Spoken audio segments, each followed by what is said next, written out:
Halo, Sobat FSQ. Kembali lagi di FSQ Talk, masih bersama topik-topik terkait food safety. Ya, di episode sebelumnya ada saya dan juga Hesti dan special guest-nya ada Pak Rizky gitu ya. Nah, melanjutkan episode selanjutnya nih, Hes, bahas apa nih? Oke, kalau kita sebelumnya kan bahas mengenai awareness-nya konsumen ini, pengenalannya seperti apa sih bahayanya, kemudian apa namanya kalau kita beli makanan itu perhatikan di label itu seperti apa. Nah, pembahasannya itu kepotong kemarin. Jadi karena banyak gitu ya yang kita bahas, jadi mungkin bisa kita lanjutkan sekarang nih, Pak Rofin. Tetap saksikan terus FSQ Talk dengan pembahasan seputar food safety. Berikut ini. Belum paham adanya sesuatu yang namanya keamanan pangan. Kemungkinan ada potensi kemasukan. Ada alergen kali ya Pak. Jadi alergen ini kan termasuk salah satu juga dari bahaya keamanan pangan. Apa itu alergen? Jangan-jangan baru pernah dengar kata-kata okay. alergen. Tapi kalau dibilang alergi mungkin kebanyakan orang dengar. Jadi gampangnya alergen itu satu zat dalam makanan yang bisa menyebabkan reaksi alergi. Yang paling nah di Indonesia mungkin Asia Tenggara atau ya secara umum ya, yang paling itu seafood kalau di kita. Orang makan udang, tahu-tahu merah-merah gatel-gatel gitu ya. Ya kan pernah mungkin seperti itu gitu ya. Atau ikan tertentu gatal-gatal yang paling dikenal seafood. Tapi sebenarnya kalau kita bicara alergen atau zat yang menyebabkan reaksi alergi tadi belum tentu hanya udang tadi. Ada orang yang alergi terhadap kacang gitu kan. Orang sini makan kacang banyak paling bisulan ya. Jerawatan.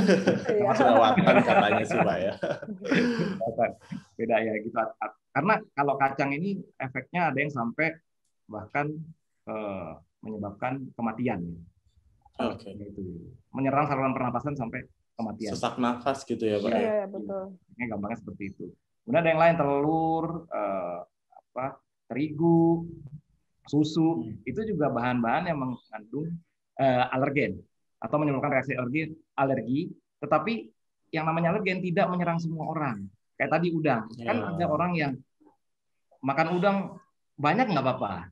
Ada orang yang baru makan sedikit, atau gatel. Ada yang sudah makan mulai banyak, baru mungkin merah-merah atau gatel-gatel. Ada yang sudah lama nggak makan udang malah gatel-gatel. Pengen. Iya, bisa. Ya. Atau ada yang bilang biasanya kurang bersih nih yang masak gitu ya Pak ya. Padahal jadi gatel gitu. Jadi dalam tubuhnya itu memang bereaksi terhadap protein dari udang tersebut. Nah ini tiap orang beda-beda, jadi harus mengenali diri sendiri dulu.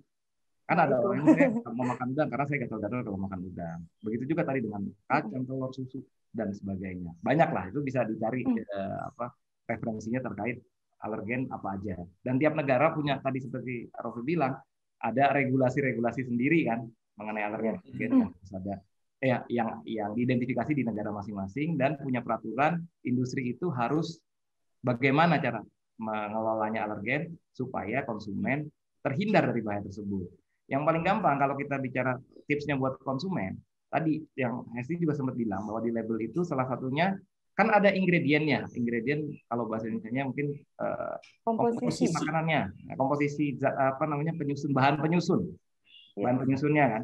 Biasanya kalau makanan ada misalnya tepung terigu, air, gula dan sebagainya. Kemudian kadang-kadang ada yang ditebel-tebelin tuh, susunya ditebelin gitu ya. Telurnya ditebelin atau apa nah. Itu biasanya itu yang menjadi perhatian, harus diperhatikan oleh konsumen. Biasanya itu menunjukkan bahan-bahan yang mungkin mengandung alergen. Atau tadi ada informasi seperti yang saya bilang, may contain itu maksudnya mungkin mengandung alergen. Kok mungkin ini kadang-kadang konsumen juga bingung, kok mungkin mengandung, ini yang produksi nggak pasti nih, kok mungkin mengandung, ya aja bingung, ada alergen atau enggak. Iya. Nah, bukan begitu. Kadang dalam produksi itu kan bisa jadi dia memproduksi beberapa produk. Produk yang satu mengandung susu misalkan, produk yang lain tidak mengandung susu, tapi waktu di ruang produksinya itu deketan. Jadi nggak sengaja gitu. Kebawa susunya itu ke produk yang lain sehingga produk itu yang tulisannya may contain atau kemungkinan mengandung tadi sebenarnya secara desain itu tidak ada komposisi susu di dalamnya, tapi karena diproduksi barengan dengan produk yang mengandung susu jadi ada kemungkinan gitu. Nah itu kalau orang jadi tetap waspada ya Pak ya. Iya, membuat konsumen tetap waspada. Jadi kalau misalkan beli beli makanan terus kemungkinan mengandung kacang atau tulisan diproduksi di ruang produksi atau peralatan yang juga memproduksi makanan lain yang mengandung kacang, itu kan sebenarnya warning, peringatan. Jadi kalau ada yang beli seperti itu terus tahu anaknya alergi kacang ya jangan dibeli gitu. Iya, Itu tujuannya label tadi itu melindungi keluarga gitu ya dari bahaya alergen tadi gitu. Itu ya di nah, next apa lagi nih Hesti? Ada tadi expired date gitu ya, alergen, terus apa lagi nih? Nutrition fact ya tadi juga sudah. Ya, nutrition fact. Jadi di label ini saya tambahin ya Pak Rizky ya. Jadi banyak ada expired date, ada alergen, kemudian ada nutrition fact, kemudian ada informasi-informasi keamanan pangan yang lain ya, seperti misalnya ini produknya untuk target penggunanya siapa nih? Mungkin ada yang bilang ini khusus untuk orang diabetes, untuk ibu hamil, ya kecuali balita di bawah 5 tahun gitu ya. Kemudian ada juga info kalau produk ini ngeklaim nih ada organik, kemudian gluten free, low sugar dan lain sebagainya. Kemudian ada juga nomor MD ya. Kalau nomor MD ini berarti produk ini sudah terdaftar di BPOM ya sebagai merek dalam atau merek produk yang diproduksi dalam negeri. Kemudian ada ML atau merek luar. Ini produk-produk yang impor ya. Kemudian didaftarkan di BPOM ya untuk dipastikan gitu ya aman dikonsumsi. Kemudian ada juga PIRT. Nah, PIRT ini izin untuk industri-industri yang sifatnya rumah tangga ya. Jadi belum ke manufaktur. Nah, sekarang juga banyak yang juga mencantumkan halal. Jadi beberapa orang gitu ya menganggap bahwasanya makanan halal ini juga termasuk makanan yang aman gitu ya secara religiusnya gitu ya, secara keagamaannya.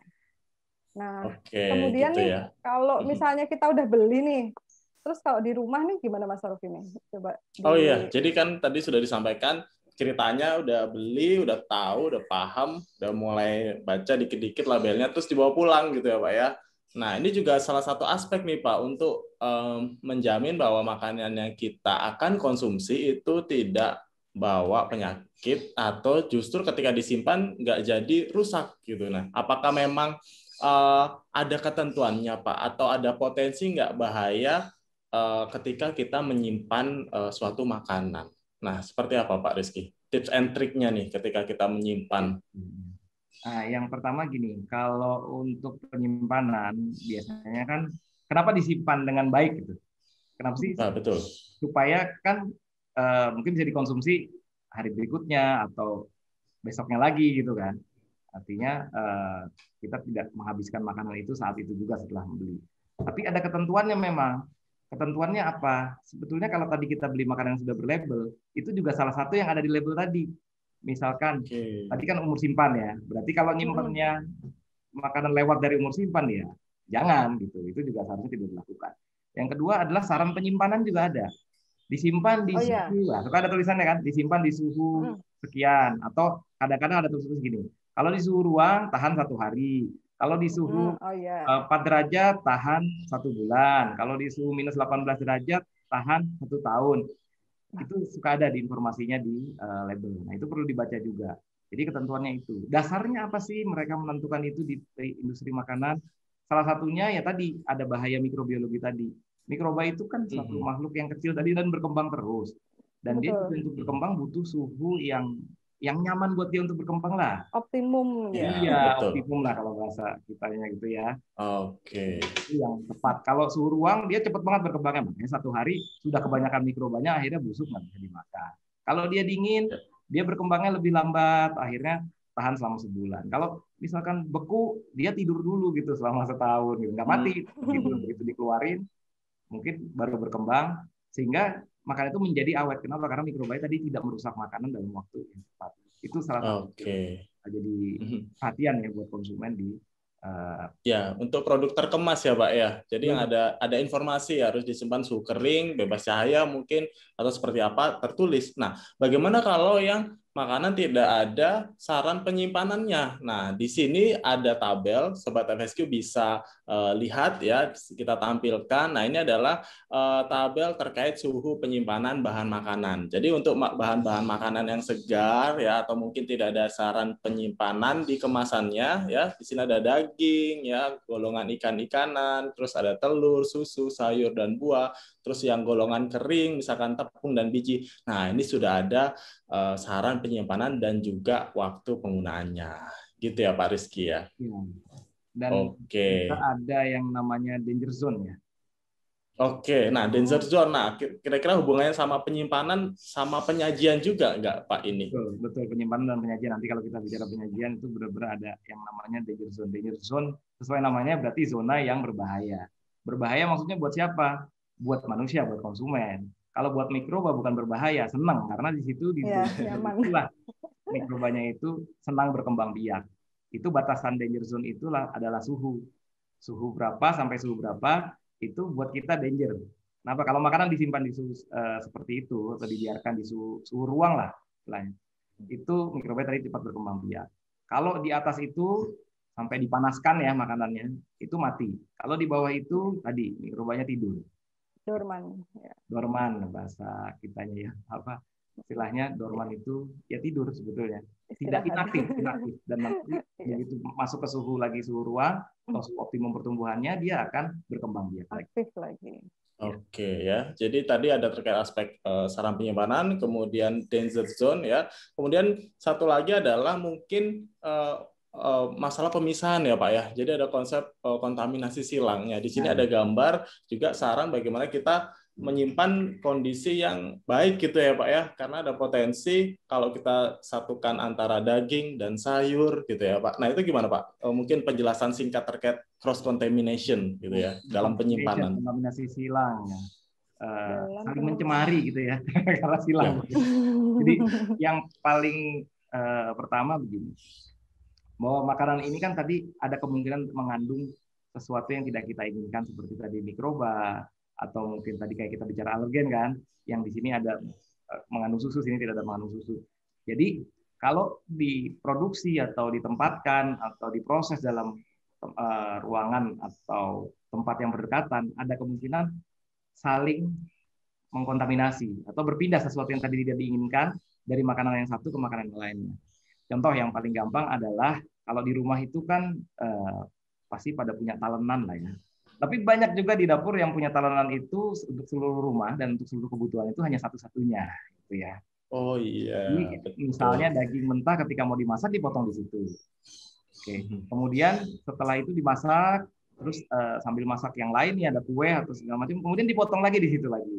Gitu ya. Jadi semua dipotong di situ. Nah itu salah satu contoh sumber cross kontaminasi atau kontaminasi silang. Jadi tadinya habis motong bahan makanan mentah, kemudian digunakan untuk memotong bahan makanan yang sudah matang. Kebayang nggak kira-kira apa yang bisa ditransfer oleh si talenan tadi? Iya. Makhluk kecil tadi. Iya, apalagi kalau talenannya kayu kan, kita kebanyakan kan banyak yang pakai kayu tuh. Emang disarankan tidak kayu sih, disarankan dengan bahan yang lain seperti ada yang dari plastik dan sebagainya. Tapi kalau kayu itu suka ada lubang-lubangnya. Coba sekali-sekali dilihat di rumah, diperhatikan, coba dikorek-korek itu mungkin makanan yang bulan lalu masih di situ tersisa. Sumber cross kontaminasi juga bukan hanya makanan habisan dipotong mentah terus habis itu motong peralatan juga ya Pak ya. Iya, jadi makanan yang kontaminasi dari bulan lalu ini bisa masuk. Waduh, ngeri juga ya. Kalau mikroba masih hidup ya. Oke. Contohnya dari mentah ke matang. Kemudian yang tadi mentah ke mentah juga bisa bahan makanan yang satu yang lain berbeda. Atau tadi contoh lagi yang alergen. Alergen itu misalkan habis motong tadi ikan atau udang, itu mungkin pada bagian-bagian tersisa kemudian memotong ayam atau daging. Nah, kemudian bagian-bagian udang yang sedikit tadi itu kebetulan masuk ke ayam gitu kan. Secara tidak sengaja ikut dimasak dan kemudian terkonsumsi oleh orang yang alergi udang. Dia merasa saya makan ayam kenapa saya gatal-gatal gitu. Nah, betul. Mungkin ada yang pernah begitu ya, Pak ya? Bisa jadi karena ada orang yang sangat sensitif terhadap tadi misalkan udang dalam jumlah sedikit saja sudah bisa menimbulkan reaksi alergi tadi. Gitu. Betul. Jadi memang sarannya kalau itu dipisahkan antara makanan-makanan yang mentah dengan yang matang pasti dipisahkan. Atau makanan tertentu yang memang ada memungkinkan terus kontaminasi dipisahkan. Maksudnya chopping boardnya bisa lebih dari satu gitu di rumah. Ya kalau Termasuk peralatan penyimpanan wadah-wadahnya ya Pak ya. iya, Wadah-wadahnya betul, juga betul. dipastikan. Ya, itu sederhana. Oke, seperti itu. Nah, Hesti next-nya sudah disimpan, terus kita udah mulai pengolahan tadi ya Pak ya. Nah, mungkin sedikit dijelaskan juga terkait penyajiannya Pak ya. Yang tadi kalau danger zone ini seperti apa sih Pak? Cooking temperatur nih harusnya bagaimana sih? Di suhu berapa sih? Nah, di sini ada gambar ya Pak ya. Kita bisa lihat bersama. Nah, kira-kira seperti apa Pak kalau dalam memasak nih danger zone-nya harusnya? Sederhananya sih begini, artinya kalau makanan sudah dimasak pada suhu tertentu kan, ini mikroba kan banyak macam-macam. Kalau kita bicara mikroba juga panjang nih, karena ada bakteri, ada segala macam, dan jenis mikroba juga macam-macam. Tapi umumnya suhu tinggi itu pada mati. Jadi paling gampang kan gini, dimasak, mendidih itu umumnya mati. Gitu ya. Kita bicara umum aja ya, tidak semua harus seperti itu karena ada cara lain untuk membunuh mikroba juga gitu ya. Kalau kita bicara danger zone ini kan berhubungan dengan suhu. Jadi dipanasin, mikrobanya mati, tapi ketika sudah dipanaskan kemudian disajikan di suhu ruang, pasti suhu makanannya turun. Karena akan menyeimbangkan pasti dengan suhu ruang kita. Misalkan berapa? Suhu ruangnya 30. Berarti setelah dimasak itu juga ada pengendalian suhu dan juga pengendalian apa ya, istilahnya cara menyajikannya pun harus safety juga ya, harus bersih juga ya Pak ya. Jadi percuma dong kalau misalnya udah dipanasin mati, terus ada rentang waktu selama mau disajikan ke konsumen gitu ya, atau mau disajikan ke keluarga kita gitu. Nah, itu kan ada jeda waktu gitu yang bisa mikroba itu bisa tumbuh kembali kalau penyajiannya itu tidak tepat gitu ya. Betul. Jadi kalau sudah dimasak kemudian dianggap mikrobanya sudah mati gitu ya. Kalau sudah dikonsumsi ya dihabiskan. Kalau misalkan tidak habis, nah itu jangan disimpan di suhu ruang dalam waktu yang lama. Kenapa ya? Nanti berkembang mikrobanya. Kalau misalnya mungkin dipanaskan lagi atau simpan di kulkas misalkan, suhunya lebih dingin, nanti untuk dipanaskan lagi berikutnya. Yang paling bagus sih dihabiskan lah, gitu. Jangan mubazir. Oh iya, tentunya Pak ya. Habis masak langsung selesai, habis cuci piring selesai ya, kenyang. Oke. Nah, jangan lupa juga terkait kalau kita beli makanan mungkin yang tipenya instan atau yang ready to eat, biasanya ada juga ya Pak ya saran penyajiannya harus dimasak atau harus diseduh, harus dicuci dulu gitu ya Pak ya? Iya, betul. Itu juga ada. Ya, kita makanya tadi kembali lagi ke labelnya atau informasi dari tempat kita membeli. Seperti di makannya atau di restorannya. Ada memang restoran tertentu gitu ya. Misalkan saya ambil contoh, restoran sushi ada gitu, yang delivery order atau kita take away, bawa pulang, itu ada tuh dikonsumsi tidak lebih dari 2 jam setelah dibuka gitu ya Pak ya? Bukan setelah di order. Setelah di order. Kalau kayak tadi contohnya sushi kan makanannya kan ada yang raw juga, ada yang mentah juga. Oh betul. Jadi kalau lewat dari itu masih dimakan sama konsumennya, ya salahnya salah konsumen. Jangan gitu. Betul, tidak mengikuti ya saran dari bertanggung jawab ya. Contoh restoran yang aware atau sadar dan menyadarkan konsumen. Kira-kira itu. Sudah cukup banyak ya Pak ya, jadi informasi mengenai bagaimana sih menumbuhkan kesadaran pada konsumen gitu ya. Jadi konsumen pertama harus sadar dulu nih bahwa mereka juga merasa diselamatkan gitu oleh bisnis operatornya gitu kan. Jadi tadi kita sudah bahas banyak mengenai bahayanya ya, apa saja bahayanya. Kemudian kalau kita beli makanan, apakah memang harus berlabel atau tidak gitu ya, dan kalau berlabel itu apa saja yang harus kita perhatikan ya. Kemudian kalau kita pulang, makanan yang sudah kita bawa pulang itu harus diapain ya, disimpannya harus bagaimana, kemudian penyajiannya harus seperti apa, kemudian prinsip-prinsip hygiene juga ya kita perlu perhatikan untuk menghindari adanya kontaminasi silang. Jadi itu untuk conclusion hari ini. Mungkin Pak Rizky punya harapan gitu Pak untuk World Food Safety Days ya yang ketiga ini, mungkin Pak Rizky punya harapan apa Pak, bisa disampaikan? Terhadap konsumen ya Pak ya di luar sana. Konsumen. Yang pertama ya pasti alhamdulillah ini ada World Food Safety Day yang mengingatkan kita kembali ke industri makanan, ke konsumen bahwa tadi kita harus makan atau mengkonsumsi makanan yang safety, yang aman sehingga tidak berpengaruh buruk terhadap kesehatan kita. Kemudian sesi FSQ Talk seperti ini mungkin tidak bisa menjabarkan terlalu banyak hal ya, karena tadi seperti kita note juga, kayaknya kalau ini bahas detail akan ada sesi sendiri Waduh, bisa berapa jam nih Pak? Di kuliah umum nanti ya. Kemudian yang berikutnya adalah ini harapan juga nih buat teman-teman di industri pangan gitu ya. Mungkin edukasi ini kan nggak bisa cuma satu orang atau satu sesi seperti ini langsung konsumen teredukasi kan nggak bisa. Ini tanggung jawab kita semua. Kalau kita dalam posisi orang-orang yang sedang berusaha menyelamatkan orang tadi gitu dari bahaya keamanan pangan, kita harus menyadarkan orang-orang tadi yang di konsumen kita bahkan sampai ke keluarga kita sendiri bahwa mereka memang sedang kita coba untuk selamatkan. Tetapi cara penyampaian ini juga penting, bukan hanya frekuensinya ya, bukan hanya sering-sering gitu ya. Tapi cara penyampaian juga penting. Karena kenapa? Bahasanya ini kalau di food safety itu bahasanya tinggi gitu.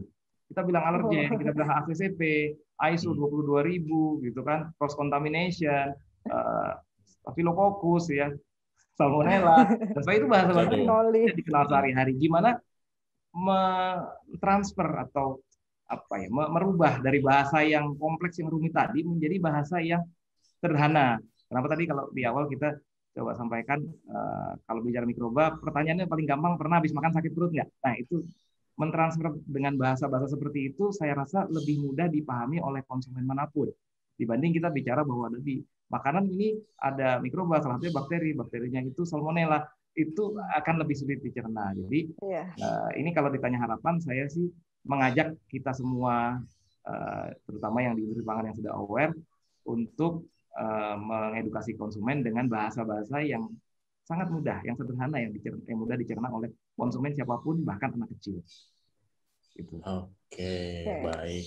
Ya, terima kasih Pak Rizky. Wah, itu saran dan informasi gitu ya Pak ya, untuk teman-teman Sobat FSQ dan juga konsumen lain yang di luar sana sangat bermanfaat. Nah, untuk itu Sobat FSQ jangan lupa ya untuk melanjutkan misi Pak Rizky supaya lebih banyak yang aware gitu ya, dan juga misi WHO terkait World Food Safety Day. Videonya di-like dan juga lupa di-share ya ke sobat-sobat FSQ yang lainnya, mungkin ke saudaranya, ke keluarganya, nah supaya lebih tahu, lebih paham bahwa memang kita dalam mengkonsumsi makanan ini tidak hanya kenyang, tidak hanya enak, tapi sehat nggak, tapi aman nggak, seperti itu. Oke, kita sudahi dulu ya Pak ya, episode yang kedua dari World Food Safety Day. Terima kasih Esti, terima kasih Pak Rizky. Sampai ketemu di FSQ Talk selanjutnya. Bye-bye. Ya. Makasih Pak Rizky. Oke. Oke, Esti.